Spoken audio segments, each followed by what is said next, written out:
The most important thing in this chapter is to learn when you have dependent samples. Dependent samples क्या होते हैं? Let me give you an example. You guys are physiotherapists. So आप एक hospital के physiotherapy department में काम करते हैं और वहाँ पे पेशेंट्स आते हैं और आप उन पेशेंट्स को जो है मुख्तलिफ तरीके से ट्रीट करते हैं. तो फिजियोथेरेपी डिपार्टमेंट में इलेक्ट्रो फिजियोथेरेपी भी होती है, उसमें इलेक्ट्रिकल मशीन्स होती हैं, उनको भी यूज़ किया जाता है. इसी तरह इंफ्रारेड टेक्नोलॉजी जो लैंप्स होते हैं वो भी यूज़ किए जाते हैं. तो आपके पास 50 लोगों का सैंपल है, आप 50 पेशेंट्स को सिलेक्ट करते हैं. आपने इसलिए उन 50 पेशेंट्स को सिलेक्ट किया क्योंकि वो जो 50 पेशेंट्स हैं उनको एक ख़ास लैंप की जो एनर्जी है, लाइट है, वो आपने उनके उस मसल के ऊपर जो है वो देनी है जो कि जहाँ पे डैमेज है, जहाँ पे इनएक्टिविटी है. तो आपने ये देखना है कि इन 50 पेशेंट्स में क्या इम्प्रूवमेंट आती है इस खास लैंप से. ठीक है, होगा ये कि आप उन 50 लोगों की जो भी मसल की एक्टिविटी है उसकी रीडिंग्स पहले भी लेंगे और उस ट्रीटमेंट के बाद भी लेंगे. तो आपका सैंपल सेम है. You have the same people of participants who are participating in your study, लेकिन उनकी रीडिंग्स आप एक ट्रीटमेंट से पहले और एक बाद में भी ले रहे हैं. तो इसको आप कहते हैं ex post analysis. Ex post analysis. एक minute, there are so many people who are coming here. Analysis. So आप पहले भी रीडिंग लेते हैं और पोस्ट, यानी पहले एक्स और पोस्ट बाद में, ये दोनों आप रीडिंग्स लेते हैं और इनका आपस में कंपैरिजन करते हैं. But the sample individuals, the sample subjects are same, so we call this dependent samples. तो जब आपके पास डिपेंडेंट सैंपल्स होते हैं तो फिर आपके लिए कौन सा टेस्ट यूज करना होता है? आपने यूज करना होता है dependent sample T test. Dependent sample T test. अब इसको हम पेयर्ड सैंपल टी टेस्ट भी बोलते हैं. Paired sample T test.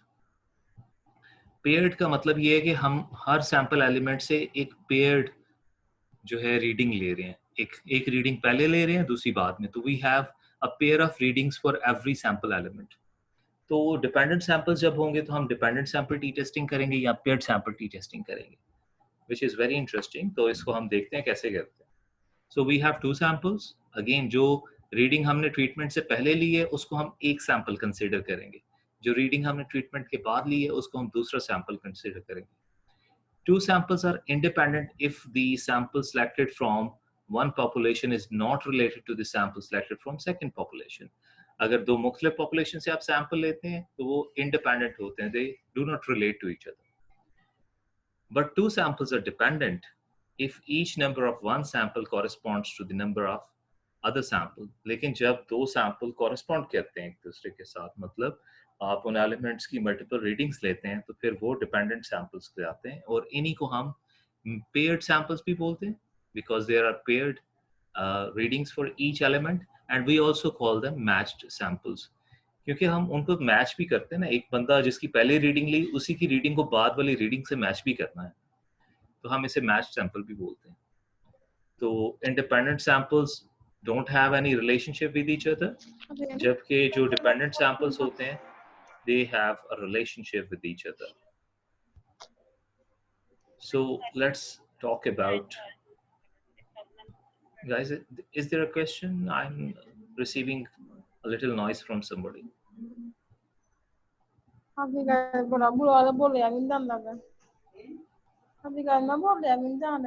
Aisha Akram, could you please turn off your mic?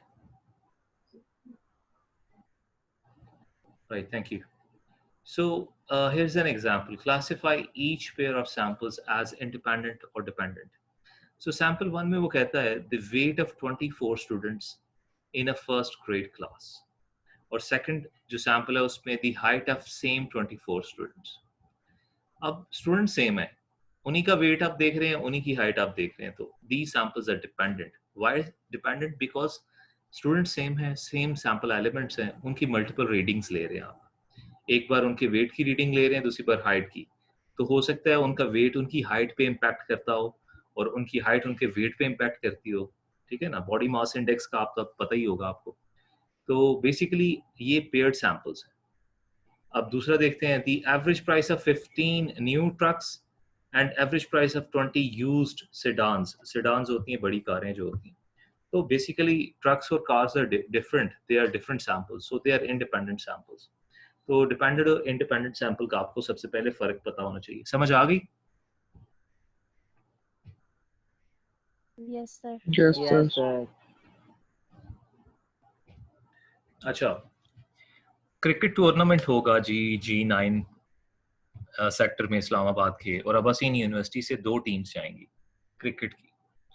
एक डीपीटी डिपार्टमेंट से क्रिकेट की टीम जाएगी और दूसरी टीम जाएगी इलेक्ट्रिकल इंजीनियरिंग डिपार्टमेंट से। तो अब मुझे ये बताएं कि ये दो जो टीम्स हैं, ये दोनों सैंपल्स इंडिपेंडेंट हैं या डिपेंडेंट है?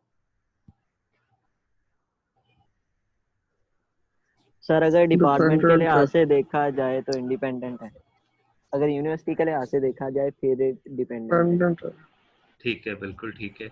इंडिपेंडेंट है, डिपेंडेंट नहीं है, because they are different people. ठीक है, दोनों सैंपल्स में डिफरेंट लोग हैं। अच्छा, अगर ये देखा जाए कि स्टूडेंट्स की, फॉर एग्जांपल हम 50 स्टूडेंट सेलेक्ट करते हैं और देखते हैं उनका इंग्लिश 1 में ग्रेड क्या था, और उसके बाद हम देखते हैं कि उनका इंग्लिश 2 में ग्रेड क्या था। तो 50 रीडिंग्स हमारे पास इंग्लिश 1 की आएंगी और 50 रीडिंग्स इंग्लिश 2 की आएंगी। तो ये सैंपल जो है इंडिपेंडेंट है या डिपेंडेंट है? Dependent. डिपेंडेंट Dependent सैंपल है, तो बिकॉज स्टूडेंट्स तो वही हैं, सेम स्टूडेंट्स हैं। ठीक है, तो I think you got the gist of it. Now, to perform a two-sample hypothesis testing with dependent samples, the difference between each data pair is first found. तो two-sample hypothesis testing for dependent samples हम कैसे करते हैं? सबसे पहले हम दोनों readings, जो हमने 2 रीडिंग्स ली होती हैं हर एलिमेंट की, उन दोनों का डिफरेंस फाइंड आउट करते हैं और उसे कहते हैं हम D. D is for difference, और फिर X1 और X2, मतलब फॉर एग्जाम्पल स्टूडेंट 1 2 3 4 इस तरह से। तो हर किसी की X1 रीडिंग होगी और X2 रीडिंग होगी, तो दोनों रीडिंग्स का हम डिफरेंस देखेंगे कि दोनों रीडिंग्स में डिफरेंस क्या आ रहा है। The test statistic is the mean difference of these differences. तो अब हमारे पास अगर फॉर एग्जांपल 50 स्टूडेंट्स हैं, तो कितने डी आएंगे हमारे पास? 50 डी आएंगे, D1 D2 D3 D50 तक, राइट? तो हम क्या करेंगे, उनका मीन ले लेंगे, सबको ऐड करेंगे, सारे डिफरेंसेस को ऐड करेंगे और 50 पे डिवाइड करेंगे जो भी नंबर ऑफ पेयर्स होंगे। तो हमारे पास डी बार आ जाएगा। डी बार हमें चाहिए जो कि मीन डिफरेंस है। ठीक है, मीन डिफरेंस की समझ आ गई? बहुत सिंपल है कि आपने हर सैंपल एलिमेंट की 2 रीडिंग्स हैं, पेयर्स है, उन दोनों पेयर रीडिंग्स के दरमियान जो डिफरेंस है वो हर सैंपल एलिमेंट का कैलकुलेट करना है और फिर उसकी एवरेज ले लेनी। That is D bar. Okay, number 1 तो ये हो गया। नंबर 2, लेट्स सी कि हमारे पास n क्या है। n is the number of pairs of data. अगर हमारे पास 50 सैंपल साइज है तो 50 पेयर्स होंगे, अगर 100 सैंपल साइज है तो 100 पेयर्स होंगे, 30 सैंपल साइज है तो 30 पेयर्स होंगे। d जो है that is the difference between the pairs, जो भी रीडिंग्स है, 2 रीडिंग्स है उनके दरमियान difference is that d। And mu d is basically hypothesized mean of the population। ठीक है, डी बार तो हम कैलकुलेट करते हैं ना, डी बार ये लिखा हो, ये हम कैलकुलेट करेंगे, इससे हम एस्टिमेट करेंगे म्यू डी। म्यू डी हमें नहीं पता, ये हाइपोथेसाइज्ड है, ये हम हाइपोथेसाइज करते हैं, इसी के बारे में हाइपोथेसिस लिखते हैं। तो डी बार हमने कैलकुलेट कर दिया, उसके बाद इसी डेटा की हम स्टैंडर्ड डेविएशन कैलकुलेट करेंगे। याद है ना, observed value minus expected value divide by standard error. तो स्टैंडर्ड एरर क्या होता है? स्टैंडर्ड डेविएशन ही होती है ना। तो ये जो स्टैंडर्ड डेविएशन है इसको हम स्टैंडर्ड एरर बोल रहे हैं यहाँ पे। तो कैसे कैलकुलेट करेंगे? सो हर डिफरेंस का जो डी है, जो डिफरेंस है उसका स्क्वायर लेंगे, सारे डिफरेंसेस के स्क्वायर को सम करेंगे और n से मल्टीप्लाई करेंगे minus summation D squared whole squared divide by n multiply n minus 1। अगर आपको याद हो तो ये स्टैंडर्ड डेविएशन का फॉर्मूला है जो आपने तीसरे चैप्टर में स्टैटिस्टिक्स वाया स्टैटिस्टिक्स 1 में पढ़ा था, उसी को यूज किया गया यहाँ पे डिफरेंस की स्टैंडर्ड डेविएशन कैलकुलेट करने के लिए, इसलिए क्योंकि इसको हम डिनोमिनेटर में यूज करेंगे। तो अब यहाँ पे आप देखें कि वो कहता है T test for difference between means, कि जब हमारे पास दो सैंपल्स हों डिपेंडेंट हों, उनका मीन डिफरेंस कैलकुलेट करने के लिए टी टेस्ट कैसे अप्लाई करेंगे। तो फर्स्ट ऑफ ऑल आपने जो डी बार है वो कैलकुलेट करना है, उसके अलावा आपने एस डी जो स्टैंडर्ड डेविएशन है डिफरेंसेस की वो कैलकुलेट करनी है। पिछली स्लाइड पे वो दोनों फॉर्मूलाज गिवन थे, वो यूज करके, और उनको यूज करने के बाद कैलकुलेट करने के बाद टी का फॉर्मूला जो है उसमें आपने ऐड करना है। एक्स बार की जगह क्या आ गया, D bar minus mu same, और एस की जगह एस डी आ गया डिफरेंस वाला जो स्टैंडर्ड डेविएशन है divide by under root N. तो बाकी प्रोसीजर वही है जो हम नॉर्मली यूज करते हैं। तो एग्जांपल देख लेते हैं इसकी ताकि फिर हम थोड़ा क्लियर हो जाएं। सो यहाँ पे एक एग्जांपल है, वो कहता है रीडिंग सेंटर, एक रीडिंग सेंटर है जो क्लेम करता है that students will perform better on a standardized reading test after going through the reading course offered by their center।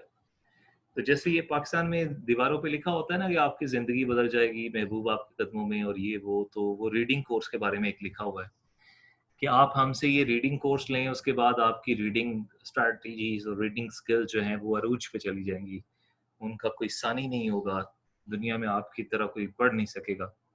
तो ये एक रीडिंग कोर्स है। तो आपकी परफॉर्मेंस है एक रीडिंग कोर्स को लेने से पहले, और एक परफॉर्मेंस है आपकी रीडिंग कोर्स को लेने के बाद। तो उसने देखा है 6 स्टूडेंट्स के बारे में। The table shows the reading scores of 6 students before and after X post analysis. So before and after the course at alpha 0.05.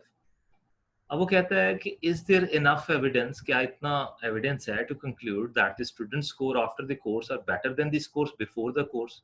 क्या ये evidence है कि वाकई रीडिंग का कोर्स लेने के बाद उनकी परफॉर्मेंस इंप्रूव कर गई, रीडिंग स्किल्स इंप्रूव कर गई। तो हमारे पास डाटा जो है उसमें आप देखें 6 स्टूडेंट्स हैं, 1 2 3 4 5 6, और हर स्टूडेंट की दो रीडिंग्स हैं, एक बिफोर की और एक आफ्टर की। So we have x1 and x2 for every student. अब करना क्या है, सबसे पहले आपने हाइपोथेसिस लिखना है। तो यहाँ पे क्या लिखेंगे hypothesis, H naught is that your mu difference, your mean difference is less than equal to 0, and H alternative is that your mean difference is greater than 0। जब इम्प्रूवमेंट की बात कर रहे हैं ना, बेहतर होने की, बेटर, ज्यादा होने की, तो जो मीन डिफरेंस है रीडिंग का वो ग्रेटर देन 0 है। मतलब आपका जो मीन डिफरेंस है एक बंदे में, जो रीडिंग स्किल्स में डिफरेंस आया वो 0 से ज्यादा है, पॉजिटिव है, तो वो ये राइट टेल टेस्ट होगा। तो यहाँ पे ये जो आपका अल्टरनेटिव हाइपोथेसिस है ये क्लेम होगा।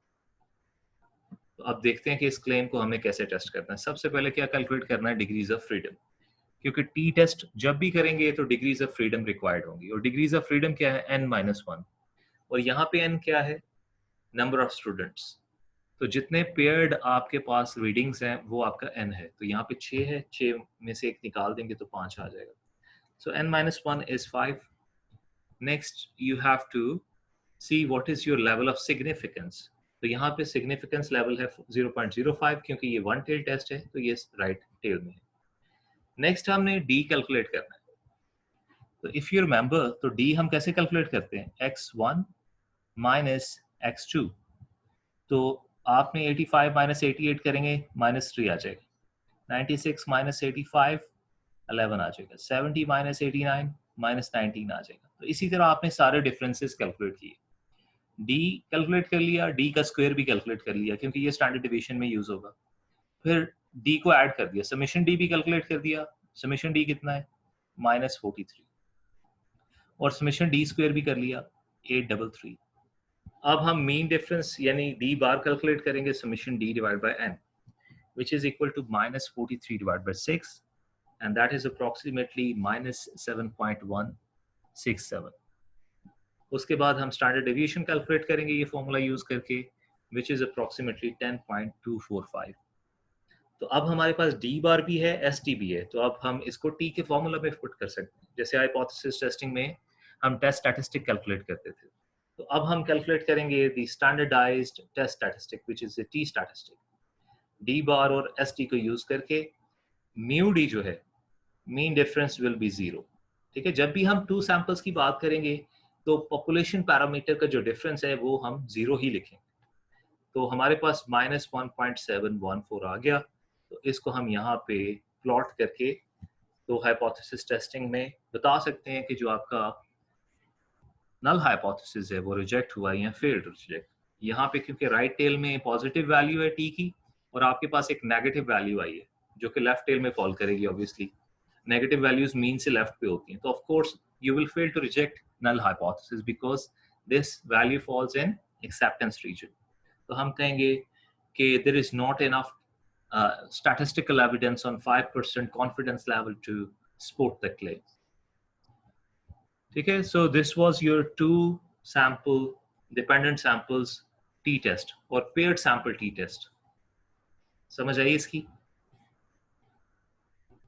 Yes, sir. So things are very easy now। हाँ जी बताएं। सर एग्जांपल एक दफा एग्जांपल फिर समझा दें। मैं समझा देता हूँ, लुकमान आप मेरे साथ रहेंगे, आप मुझे साथ साथ थोड़ा सा जो है फीडबैक देते रहेंगे। पहले मुझे बताएं कितने स्टूडेंट्स हैं? Sir 6 pair. 6 स्टूडेंट्स हैं। 6 स्टूडेंट्स की पेयर्ड रीडिंग्स यस हैं, सर। एक पहले की एक जी बाद सर। की, ठीक है ना। अब ये जो 6 रीडिंग्स हैं 6 स्टूडेंट्स की पहले और बाद की, ये पेयर्स जो हैं रीडिंग से, हमने इनमें से हाइपोथेसिस टेस्टिंग ये करनी है कि क्या इनमें जो मीन डिफरेंस है, पहले और बाद का जो डिफरेंस है मीन्स का, उसमें कुछ चेंज है, और अगर वो चेंज है तो क्या वो पॉजिटिव चेंज है।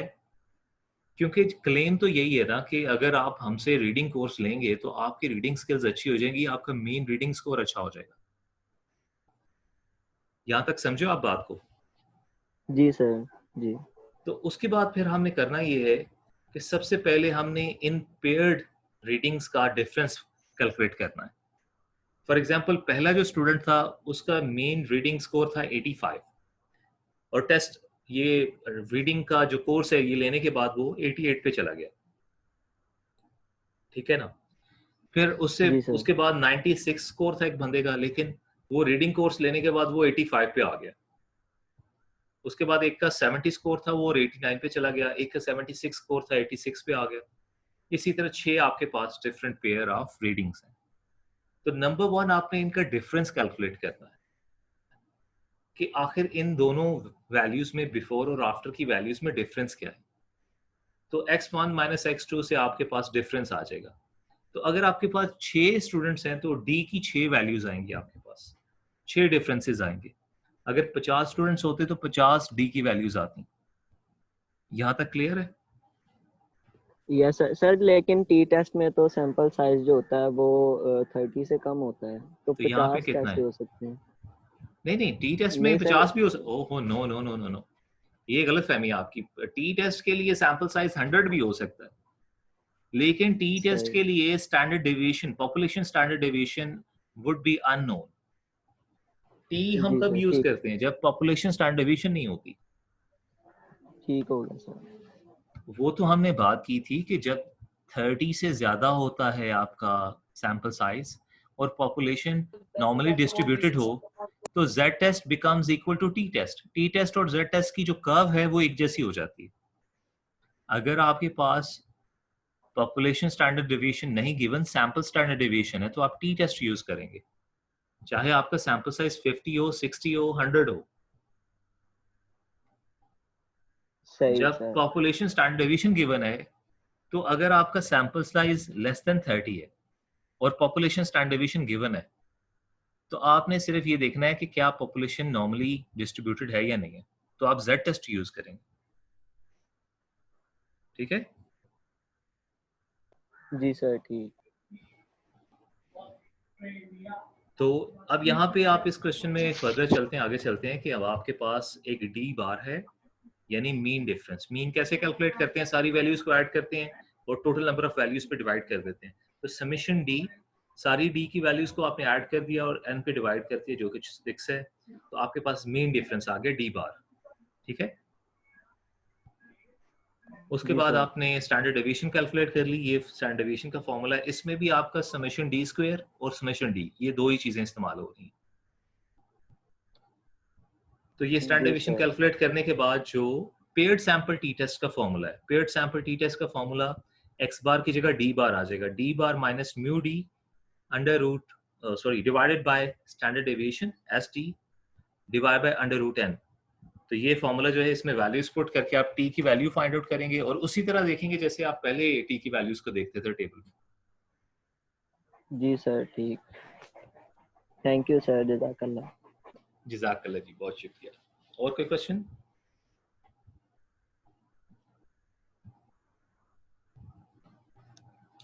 ओके, फाइनली जो हमारा टेस्ट है प्रोपोर्शन का, जेड टेस्ट फॉर प्रोपोर्शन होता है, उसको देखते हैं। उसकी एग्जांपल में जाएंगे हम। आपने बस ये चीज देख लेनी है कि एन पी और एन क्यू जो है that should be equal to और ग्रेटर देन 5, और ये दोनों सैंपल्स में होना चाहिए। जब वन सैंपल के लिए हम प्रोपोर्शन का टेस्ट यूज करते थे उसमें भी यही कंडीशन थी, एन पी और N Q both should be equal to और ग्रेटर देन 5। अगर इन दोनों में से कोई भी रिजल्ट लेस देन 5 आता है तो हम प्रोपोर्शन का टेस्ट यूज नहीं करते। तो यही चीज आपने यहाँ पे 2 सैंपल्स में भी देख लेनी है। यहाँ पे क्योंकि 2 सैंपल्स होंगे, दोनों के लिए कैलकुलेट करेंगे, बाकी प्रोसीजर वही है, फॉर्मूला थोड़ा सा चेंज हो जाएगा क्योंकि यहाँ पे 2 सैंपल्स हैं, तो आपका जो फॉर्मूला है वो थोड़ा सा एक्सटेंड हो जाएगा 2 सैंपल्स के लिए। एग्जांपल देखते हैं, उससे सारी चीज क्लियर हो जाएगी। तो ये एग्जांपल है, अ रीसेंट सर्वे स्टेटेड, एक सर्वे हुआ है जिसमें उन्होंने देखा है कि male college students smoke less than female college students. ठीक है, ये कहाँ की बात हो रही है? वैसे पाकिस्तान में भी यही हालात है कि मेल कॉलेज स्टूडेंट्स जो हैं वो कम स्मोकिंग करते हैं और फीमेल कॉलेज स्टूडेंट्स जो हैं वो ज़्यादा स्मोकिंग करती हैं। In a survey of 1245 male students and 361 said they smoke। तो 1245 मेल स्टूडेंट्स से उन्होंने पूछा है, उसमें से 361 जो है वो कहते हैं कि दे स्मोक और बाकी कहते हैं दे डोंट स्मोक। तो इस एक्स ओवर एन का फॉर्मूला यूज करके यहाँ पे हम प्रोपोर्शन कैलकुलेट कर सकते हैं। तो पी कैप 1 यहाँ से आ जाएगा, और फिर टोटल 1065 फीमेल स्टूडेंट से पूछा है और 341 कहते हैं कि दे स्मोक। सो एक्स ओवर एन का फॉर्मूला यूज करके पी कैप 2 जो है वो यहाँ से आ जाएगा। अल्फा 0.01 पे आपने इसको टेस्ट करना है। Can you support the claim that the proportion of male college students who smoke at least 1 pack of cigarettes a day is lower than the proportion of female students who smoke at least 1 pack a day? तो यहाँ पे claim वो ये कर रहा है कि आपकी जो स्मोकिंग का रेशियो है वो आपका एक सैंपल में दूसरे सैंपल से कम है। मेनली आपके मेल की जो सैंपल है उसमें स्मोकिंग का रेशियो फीमेल की प्रोपोर्शन से कम है। तो बेसिकली ये अल्टरनेटिव हाइपोथेसिस है जो आपका क्लेम है, that your proportion 1 is less than proportion 2। उसके बाद फिर आप लेफ्ट टेल टेस्ट है, तो ये जो अच्छा स्टूडेंट्स को प्रॉब्लम ये होती है कि वो थोड़े ओवर कॉन्फिडेंट हो जाते हैं और ये ड्रॉ नहीं करते। वो आप कोई भी क्वेश्चन करें हाइपोथेसिस टेस्टिंग का, ये कर्व मुझे नजर आनी चाहिए। आपने बेल शेप कर्व, जिसे हम सेंट्रल नॉर्मल डिस्ट्रीब्यूशन कर्व भी बोलते हैं, सेंट्रल लिमिट थ्योरम भी बोलते हैं, इस स्टैंडर्ड नॉर्मल कर्व को आपने जरूर ड्रॉ करना है। उसमें हाईलाइट करना है कि ये लेफ्ट टेल टेस्ट है और ये एरिया जो है ये अल्फा है विच इज 0.01। तो यहाँ पे z की वैल्यू, क्योंकि प्रोपोर्शन के लिए z का हम टेस्ट यूज करते हैं, तो टेबल में से वो क्या आएगी, -0.01 को अगर आप देखेंगे तो -2.33 उसकी वैल्यू होगी। तो इसको हम कंपेयर करेंगे टेस्ट स्टैटिस्टिक के साथ। और टेस्ट स्टैटिस्टिक हम कैसे कैलकुलेट करते हैं जी, ये आप देखें जरा। फर्स्ट ऑफ ऑल तो आपने ये देखना है कि N1 एंड P1, ठीक है, जो प्रोपोर्शन उसका है that should be greater than equal to 5 and N2 P2 should be greater than equal to 5। इसी तरह N1 Q1 और N2 Q2 ये जो है ये they should be greater than 5। पहले तो ये देख लीजिएगा। उसके बाद आपने P बार कैलकुलेट करना है which is X1 plus X2 divide by N1 plus N2। तो X1 जो है वो कितना था 361, X2 कितना था 341 डिवाइडेड बाय N1 कितना था 1245 जमा N2 कितना था 1065। तो सिंपली इसको कैलकुलेट कर लें तो आपके पास पी बार की वैल्यू आ जाएगी। अब पी बार की वैल्यू आ गई, क्यू बार की वैल्यू कैसे आएगी? पी बार को 1 में से माइनस करेंगे तो ये आपका जो प्रोपोर्शन है उसकी फेलियर प्रोपोर्शन की वैल्यू आ जाएगी, ठीक है। क्यू बार की वैल्यू भी आ जाएगी, पी बार भी आ गया, क्यू बार भी आ गया हमारे पास। तो लेट्स मूव फॉरवर्ड। यहाँ पे हम Z की स्टैटिस्टिक कैलकुलेट करेंगे जिसमें we have first proportion. First proportion कैसे आएगा? x1 डिवाइड बाय n1, ठीक है, minus P2 proportion. P2 cap कैसे आएगा? x2 divide by n2। तो ये दोनों कैलकुलेट करेंगे। P1 population proportion 1 minus population proportion 2 is always 0, उसको आपने हमेशा 0 लिखना है, डिवाइड बाय P बार और Q बार आपने कैलकुलेट किया है, इन दोनों की वैल्यूज को मल्टीप्लाई करेंगे, multiplied by 1 over first sample size plus 1 over second sample size. तो इसमें आपके पास Z की वैल्यू आ जाएगी, इसको आप कंपेयर करेंगे अपनी नॉर्मल कर्व की वैल्यू के साथ। तो आपकी माइनस 2.33 क्रिटिकल वैल्यू थी, तो क्रिटिकल वैल्यू यहाँ पे आती है माइनस 2.33। आपकी वैल्यू कहाँ पे फॉल कर रही है? एक्सेप्टेंस रीजन पे। तो आप fail to reject null hypothesis और उसके बाद अपना कंक्लूजन लिख देंगे, ठीक है। प्रोपोर्शन टेस्ट का समझ आ गई आपको? Yes sir. Yes sir. Sir yes sir. Question पूछें, किसी का क्वेश्चन है? Hello sir. सर जी ये हमको फार्मूला कैसे पता लगेगा कि एक इस तरह फार्मूला आ जाए, लेकिन P और Z को हमको पता लग जाए 13 लेस देन मोर ये क्वेश्चन की देन आ जाएगा आपको तो हम सब P कुछ Z क्वेश्चन की स्टेटमेंट से पता चलेगा। क्वेश्चन की स्टेटमेंट से पता चलेगा कि यहाँ पे एक सैंपल है या दो सैंपल्स हैं, नंबर 1। नंबर 2, क्वेश्चन की स्टेटमेंट से पता चलेगा कि ये एक लार्ज सैंपल है या स्मॉल सैंपल है। नंबर 3, आपको क्वेश्चन की स्टेटमेंट से पता चलेगा कि पॉपुलेशन स्टैंडर्ड डेविएशन गिवन है या नहीं गिवन है। नंबर 4, आपको क्वेश्चन की स्टेटमेंट से पता चलेगा कि आपने Z टेस्ट यूज करना है, T टेस्ट यूज करना है, प्रोपोर्शन टेस्ट यूज करना है या paired sample T test use करना है। तो ये सब कुछ इस स्टेटमेंट से पता चलेगा जो कि क्वेश्चन की स्टेटमेंट है। तो आपको क्वेश्चन की स्टेटमेंट पढ़ना और उसको एनालाइज करना आना चाहिए। जब आप स्टेटमेंट पढ़ेंगे आपको खुद ही पता चल जाएगा इसमें कौन सी इंफॉर्मेशन गिवन है और इसके अकॉर्डिंगली कौन सा टेस्ट चूज करना है। और ये आप जितनी बुक से क्वेश्चन ज्यादा सॉल्व करेंगे उतनी आपकी प्रैक्टिस भी अच्छी होगी, ठीक है। Okay sir. Yes sir. अच्छा, अब पिछली दफा जो है माशाल्लाह इतनी एक्टिविटीज आई, इतने लोगों ने एक्टिविटी भेज दी और मैं तो हैरान हो गया कि मैंने अभी तक वो टॉपिक ही नहीं पढ़ाया और यहाँ पे तो लोग एक्टिविटी पे एक्टिविटी करके फेंक रहे। तो ये देखें यहाँ पे आपके पास ये जो एग्जांपल थी जो हमने सॉल्व करनी थी, basically this was a proportions two sample T test और Z टेस्ट। ये 2 सैंपल प्रोपोर्शन टेस्ट था। देखिए आपके पास एक ऑपरेटिव सैंपल है और एक फिजियो सैंपल है, 2 सैंपल्स हैं आपके पास और दोनों मोर देन 30 हैं, ठीक है। और यहाँ पे ये N1 है, ये N2 है और यहाँ पे ये X1 है, X2 है। तो पहले आप P कैप 1 और P कैप 2 कैलकुलेट करेंगे, उसके बाद P बार और Q बार कैलकुलेट करेंगे, उसके बाद alpha at the rate of 0.05 जो है उसको आप ड्रॉ करेंगे और ये this would be two tail test. Two tail test क्यों होगा? क्योंकि आपने इन दोनों में से देखना है कि कौन सी बेहतर ट्रीटमेंट है, तो टू टेल में इसको देखेंगे। तो उसके बाद आप प्रोपोर्शन टेस्ट यूज करके तो आपने बता देना है कि आखिर ये 2 क्वेश्चन जो है इनका आंसर क्या है। अब यहाँ पे आपने एक काम करना है, ये आपने एक्टिविटी जैसे भी की थी वो तो आपने चले अल्लाह के हवाले कर दी, लेकिन जो हमारी नेक्स्ट असाइनमेंट है जो कि इस थर्सडे को ड्यू है और आज आपको मिल जाएगी, आपने उसमें ये क्वेश्चन सबसे पहले सॉल्व करना है।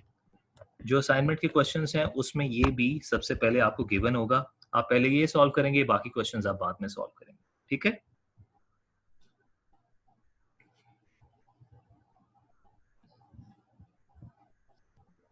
Hello, yes sir. Yes sir. तो फिर हमें एक क्वेश्चन की छूट भी मिल जाएगी ना, ये एक्स्ट्रा? बिल्कुल बिल्कुल, एक क्वेश्चन है ये एडजस्ट हो जाएगा उसमें। Okay sir, thank you. अच्छा, मदीहा रहमान आई है आज क्लास में? है मदीहा रहमान?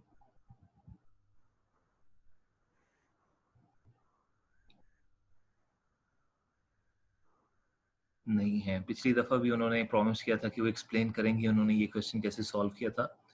उन्होंने paired sample t testing use की थी, तो मैंने उनसे पूछना था, बट एनीवे। जी Sana, do you have any question? You have raised hand.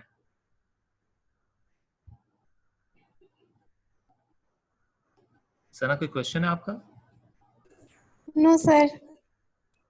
अच्छा, वो नींद में अक्सर ऐसा हो जाता है आप स्टूडेंट से ना कि आपका हाथ लग जाता है वो जहाँ पे रेज हैंड की ऑप्शन होती है।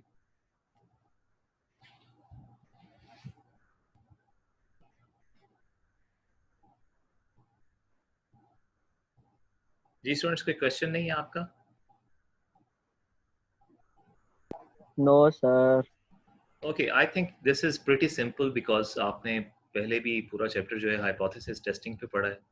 ये सारा चैप्टर भी जो है ये आप पढ़ें, आज ही कोशिश करें कम से कम इसके पहले 2 सेक्शंस जो हैं जिसमें आपके पास जेड स्टैटिस्टिक और उसके बाद टी स्टैटिस्टिक फॉर 2 सैंपल्स जो है उन दोनों को आज ही कवर करें प्लीज। और उसके बाद फिर जो एक एलिमेंट इस चैप्टर का वो मैंने छोड़ दिया है, वो है आपका एफ टेस्ट, एफ डिस्ट्रीब्यूशन, जो कि वेरिएंसेस की होती है। 2 सैंपल के वेरिएंसेस या 2 सैंपल की जो स्टैंडर्ड डेविएशन होती है उसको कैसे टेस्ट करते हैं, वो मैंने क्योंकि अनोवा के साथ, इससे जो नेक्स्ट टॉपिक अनोवा का है उसके साथ कवर करना है, तो इंशाल्लाह वो हम नेक्स्ट क्लास में कवर करेंगे।